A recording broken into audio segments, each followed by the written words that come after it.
সালাম আলাইকুম। চতুর্থ শ্রেণীর শিক্ষার্থী বন্ধুরা, তোমাদের গণিত বইয়ের 36 পৃষ্ঠার 1 নং সমস্যার সমাধান তোমাদের দেখাবো। দেখো, আছে এরকম আবিরের কাছে 4,865 টাকা ছিল, মানে এই টাকাটা আবিরের কাছে ছিল। তার মা তাকে আরো 733 টাকা দিলেন। সে 1,045 টাকার কেনাকাটা করলেন, তার মানে এই টাকাটা সে কেনাকাটা করছে। এটা তার কাছে ছিল, এটা তার মা দিয়েছে, তাই না? বলছে এখন তার কাছে কত রইলো, ঠিক আছে? তাহলে সে এই টাকাটা কেনাকাটা করছে, এখন দেখি আগে তার কত ছিল। দেখি, এভাবে করবা। আবিরের কাছে ছিল, কত টাকা ছিল?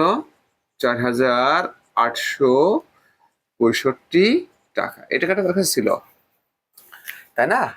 তারপর কি বলছে? তার মা তাকে আরো এত টাকা দিলেন। তাহলে কি লিখবো? মা মা দিলেন। কত? তোমার এই দেখো, একক করে 3,3,7 টাকা। এই টাকাটা তার মা দিলেন। তার মানে এটা যোগ হবে। তার মানে কি হবে? তার মোট আছে, তার মোট কত আছে দেখো। জানি একক যোগে এককে বসে, 5 আর 3 যোগ করলে কত হয়? 8, 6 3 9, 8 7 15 5, হাতে 1, তাই না? 4 1 5, এই যে হাতের একটা এখানে পাঠিয়ে দিতে পারো, এত টাকা।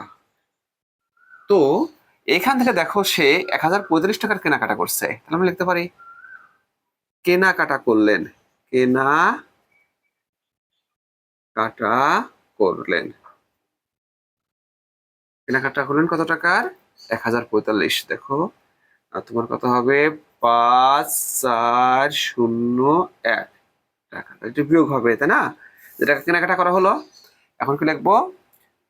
তার কাছে রইলো। তাহলে কি লিখবো? তার কাছে রইলো। আমরা বিয়োগ করে দেখি। 8 থেকে 5 বিয়োগ করলে কত থাকে? 3। 9 থেকে 4 বিয়োগ করলে কত থাকে? 5। 5 থেকে 0 বিয়োগ করলে কত থাকে? 5। 5 থেকে 1 বিয়োগ করলে কত থাকে? 4। 4,553।